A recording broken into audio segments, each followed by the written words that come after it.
日本時間9日、本塁打王の一発でドジャースに傾いていた流れが一変しました。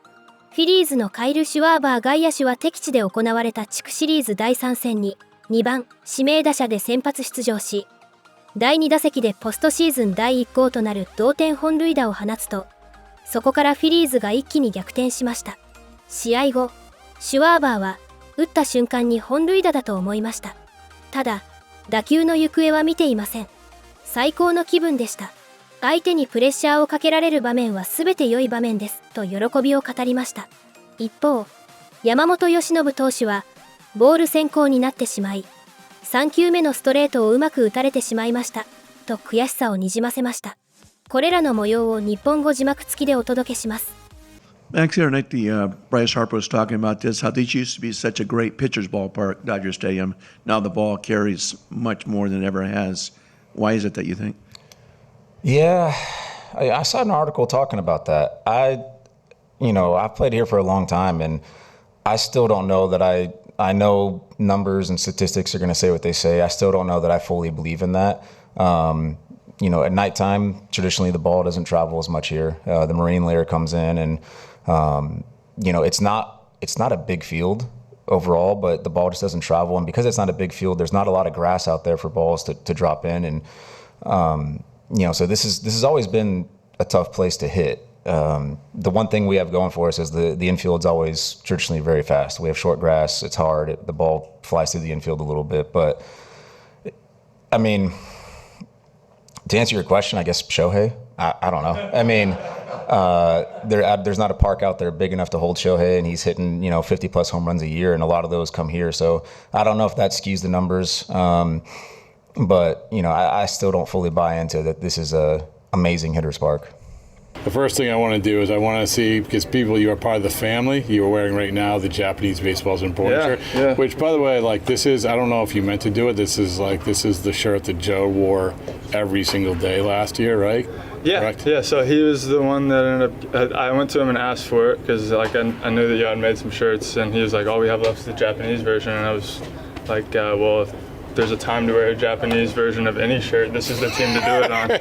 So I've worn it a lot since then. I was fortunate enough to be a part of that bullpen run that we had, which was really cool. But to see how we kind of had to piece things together in order to win it, it was almost like we didn't see the whole picture. Now, Ohtani's pitching again. He's starting game one of the series. It's okay, there's a piece of the puzzle that we didn't have before. Our starters were on a historic run dating back to the beginning of last month. So there's another part of the picture that we didn't have last year. And then, we have some new arms in the bullpen that are incredibly talented, and so it's a fresh bullpen too. And some battle-tested guys in the bullpen that went through it last year. So there's that aspect of it, because a lot of the guys that were in the pen last year, the exception of a couple, were brand new to the postseason. Yeah. So we're getting to see a fuller picture of what the Dodgers can do. And even though obviously I would like to be active and be a part of that, to get a front row seat to this and to say that I got to be a part of it on whatever scale, it is really special. Everyone on the field is trying to get better every single day. And then, a few years from now, there'll be a new wave of players that is even more talented and trying to, get better every single day. The game is growing as a whole, and it's consuming everyone that plays the game. And there's some guys that are just, like Shohei's walking up over here right now, that are just far beyond it. Yeah. And you're in awe to see that. Do you think Sheehan and Roki will be back online for you tonight? Yeah, they should be out there playing catch right now. And so, once they do that, then I'll converse with Bardo and Mark and kind of see where they're at. I know we've asked you about the potential of using starters out of the pen, but when you look at these two games specifically, especially with how the schedule's lined up for Snell and Shohei, is that something you have on your mind as a possibility coming into these tonight and potentially tomorrow, or are you going to try to stay away from that? I think as far as those two guys, I'm staying away from that. They're not a part of any kind of equation or math that I'm thinking through. But it is a game that, we're going to do everything we can to win, within reason, obviously. But I feel good with, obviously Yamamoto. I feel good with the guys that in a leverage game that I'm going to go to. Dave, what makes Yoshinobu the right guy for this moment? He's very confident. I think that he has a pitch mix that can kind of manage lefties, righties, enough velocity to handle this team. He does a great job of managing his emotions, as good as anyone I've been around. And so being able to, the opportunity to close it out, he's the right guy tonight. So the Dodgers went to Philadelphia and robbed the bank, and this is what happened after the game on Monday. Castellanos asked about what was the best record in baseball at home. Quote, the stadium is alive on both sides, right? The game is going good, the wind is at our back, but when a game is not going good, the wind is in our face. So the environment can be with us and the environment can be against us. Almost saying the Phillies fans with their boos hurt us. Well, Bryce Harper yesterday in the press conference said, I love the bank. I love the fans.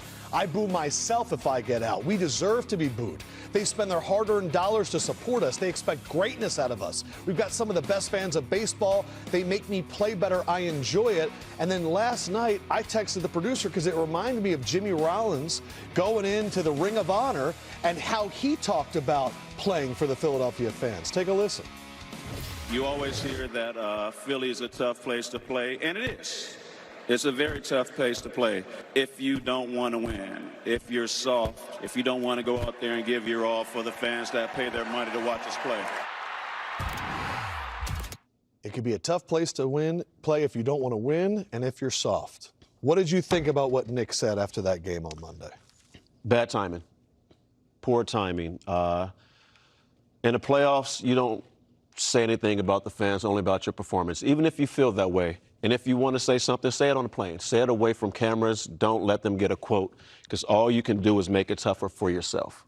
And I understand the fact that, yes, when the fans are behind you, it is energy. It is keep pushing me forward, keep pushing me forward. On the road, it's the opposite. You feel the energy when they're quiet.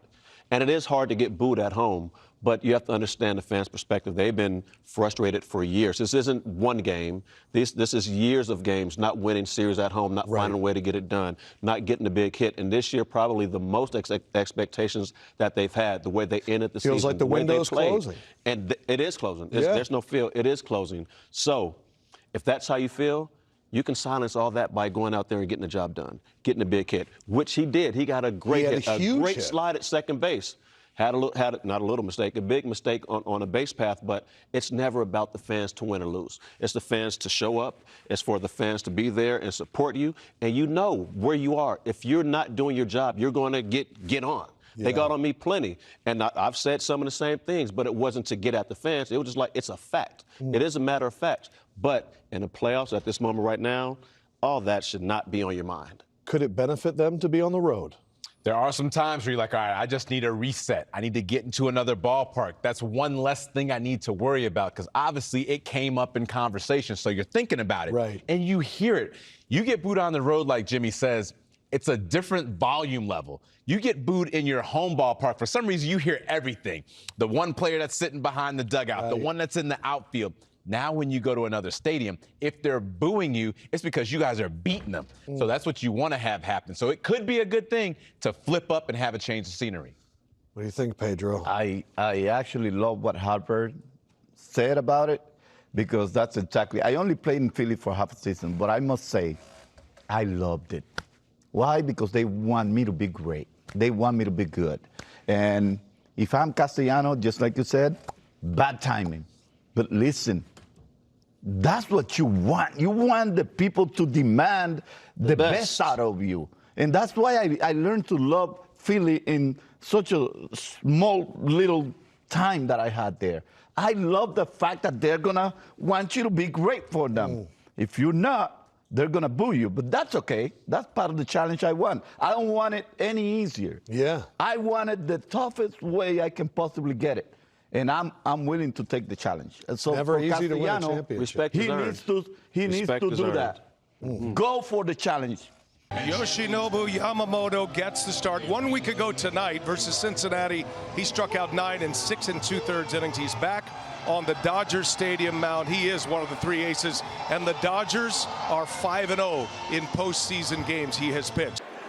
Shohei Ohtani, and he lashes one foul down the left field line. Nice pick over there by Sean. Ohtani's trying to say catcher's interference. He's trying to say JT Realmuto hit his glove. Well, the Dodgers are looking at the video now. Realmuto shaking his head. No. He said, no, I heard it. Or Ohtani's saying, there's no way my bat can get through the zone better than that. I usually hit tanks over there.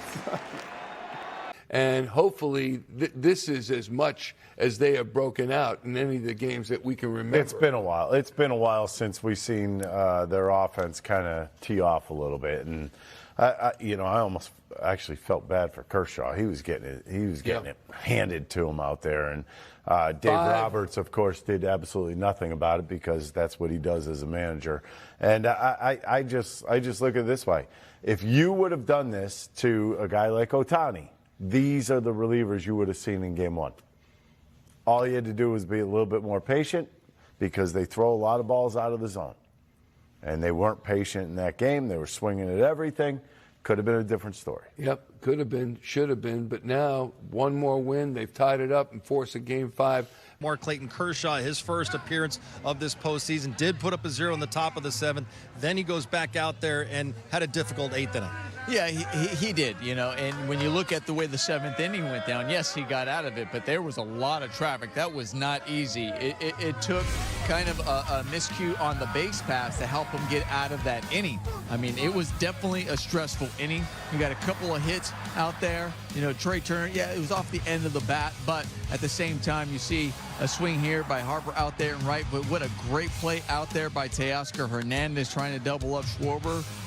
But they were hitting them well. They were seeing it well. They were on time with it. And I think I know I was a little surprised that he was going out there for the next inning. I thought, okay, he got the 1 inning, come in, and who's the next guy up out there in the bullpen just to try to keep it close? He goes out there the next inning, and I think they were able to really just take advantage of that. Listen, I understand. Sometimes I just don't know who's available when you're behind a couple runs. Like Nomar touched on, I was shocked that Kershaw went out there for the second inning. A couple reasons why. You got to remember, Clayton Kershaw is older. He gives you an inning, and right there in that first inning that he came out there for the 7th inning, his stuff wasn't really that sharp. Now, he gave you an inning, and then the third out was a line out to Teoscar Hernandez. I would have not allowed him to pitch to JT Realmuto. Again, I don't know who's available in that 8th inning out of the bullpen, but I was a little surprised he came out there because it's a 2-run ball game. Clayton Kershaw gave you that inning, then maybe get somebody else up, maybe a right-hander to face JT Realmuto because it's a 2-run ball game. So him running out there in the 8th inning, I was a little bit surprised. It's unfortunate that inning got away from Clayton Kershaw, and obviously the Dodgers got away from that team because they were able to score a bunch of runs. So I'm hurt for Clayton Kershaw. He gave us that strong inning, and it's unfortunate that he kind of had to wear it in that 8th inning. Kyle, congratulations. 3rd most home runs in postseason history belongs to you. How does that sound? Sounds great, but still got a job to do tomorrow.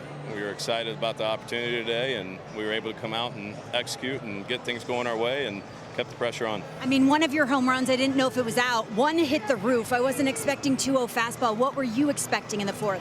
I was just trying to be on time for, he obviously first pitch got me out with the cutter there. I'm just trying to be on time for anything hard. And then obviously if he comes with the breaking ball there as well, just feeling like I'm going to be in a position to hit. And, he threw the fastball, and I just obviously didn't want to throw it there, but was just able to get a good swing off, and then we kept the pressure on from there. Yoshi, just when you look at how you were navigating through the Phillies lineup, how they were able to be aggressive against you, what were you seeing from them, and what do you think just led to them having the edge tonight? 立ち上がりから、の入りは、いつもよりも、すごく落ち着いて、冷静に入れたかなと、思いますけど、4回の、失点した回は、先頭にホームラン打たれて、そのまま、続けて3点取られたので、なんとか最初失点で抑えれたら、もっと試合の流れが、変わってたかなと、思います。Yeah, what was sort of the plan of attack against Schwarber in that second at bat, and what were you trying to do, especially with that fastball that he hit out? 2打席目は、外を中心に行く、組み立てだったんですけど、ボール先行してしまって、3球目かなのストレートを、うまく打たれました。And it didn't seem like you had the best feel for your splitter today. What did that sort of do to sort of change how you had to attack different hitters? 全体的には、そんな悪かったわけではなく、スプリットだけ、ちょっとうまく、いいところに投げれなかったので、とはいえストレートもいいボールいってましたし、カットボールだったり、他のボールも、いい球が多かったので、そこでなんとかカバーして、スプリットも、良くなるように工夫しながら、投げてました。Dave, when you look at the offense tonight, what do you think just kind of limited them, not really able to get anything, string at bats together till late in the game? Yeah, I thought we had an early opportunity in that first situational at bat versus Nola, and then they, after 2 innings, they went to Ranger. Tommy leads off that, gets that first homer. And then after that, I just felt that we just couldn't put anything together versus Ranger. The cutter, the sinker, the changeup mix, and just obviously really didn't threaten in any capacity. And he threw the ball well tonight. Yeah, Dave, obviously you guys have done a really good job pitching against Schwarber coming into this game in this series. What is sort of the danger of sort of allowing him to get hot, especially with the game last night? Yeah, I mean, you make mistakes, you pitch behind. That's what's going to happen. You get 2-0, you try to go fastball away, gets to the big part of the plate, home run, and then, Clayton, I think, tried to go away and then missed middle or, middle up close to him, and it's another homer. So you got to make pitches against those guys. And, they start getting some results and they start feeling good. So, we got to make pitches and work ahead. Why do you think Shohei struggled at the plate so much this series? And is part of it just the number of lefties he's seeing and the kind of looks he's getting there? I think the lefties is part of it. But I just think that his plate, his decision making hasn't been good.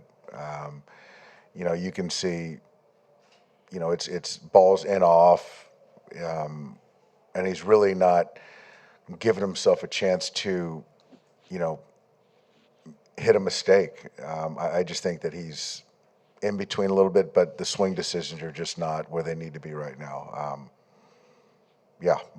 That's kind of what I see, swing decision making.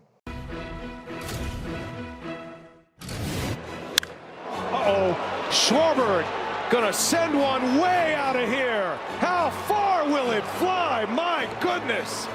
Kyle Schwarber with a tape measure shot.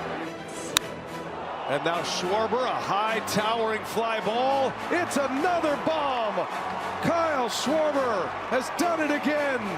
And the Phillies have busted it wide open here in the 8th. They said the Phillies' window was closing, and Kyle Schwarber took out the crowbar and pried that thing back open. They're not done yet.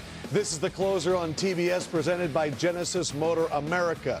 Curtis Granderson, the man. J-Roll, the man. Pedro Martinez, yeah. The Phillies. This was pending free agency. Schwarber, Suarez, GT Realmuto. Will this be the end of them? They're up against Yamamoto, and the Phillies came out swinging. They put up an 8 spot on the Dodgers, and we have Game 4 tomorrow night. But J-Roll, you said in pregame, it could all change on one swing of the bat. Kyle Schwarber has played 72 postseason games. This is only the second one where he's hit 2 dingers. 2 swings of the bat changed it for the Phillies. And you need that as a team that's looking for something to get you up. And it's not the fact that it was a home run. It was a Schwarber bomb. 455 It feet. sent the message. It's like, we are here. We're here to fight. And like I said, it's one swing, and it's hard to explain. It's a feeling. You catch that ball right, and it's like, there it is. Your posture's there, your timing's there.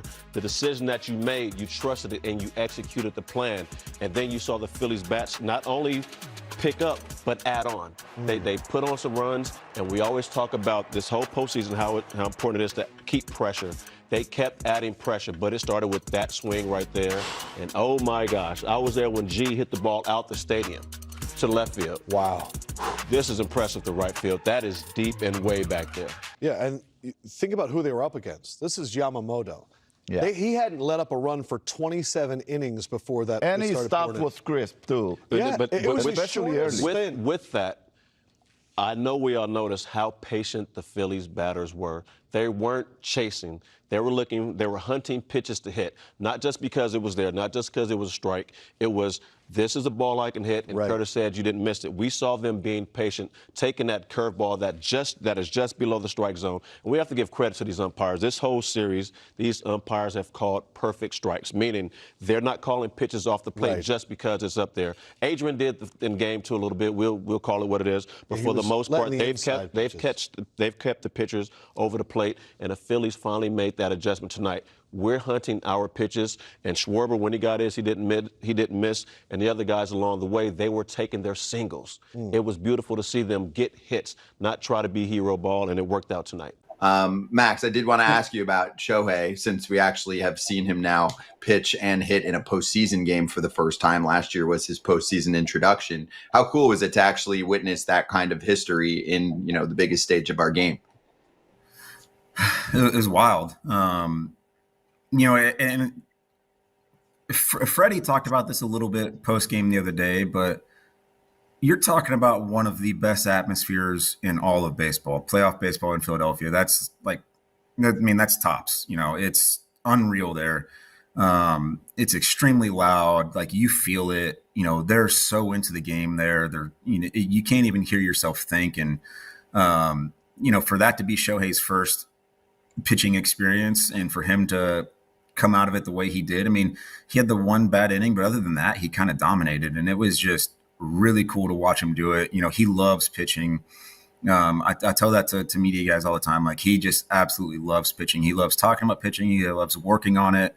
He works way more at pitching than he does hitting, and that's just how much he loves to pitch. Like, he's all about it. And he went out there, and like I said, with the exception of the one inning, he really dominated, and he was so frustrated at himself for that one inning. And, he went out there and still gave us 6 innings with, 9 or 10 punchies. And, that's an unbelievable postseason start. If you, for a starter in the postseason, and you've seen it so far this year when you watch the other games, for the starting pitcher to give you more than 4 innings, like, I know they say a quality starts 6 innings. In the postseason, a quality starts getting 4 innings out of your starter. And so for him to give us 6 innings like that, it was just unbelievable. Ending a sentence talking about Shohei Ohtani, an unbelievable, super surprising.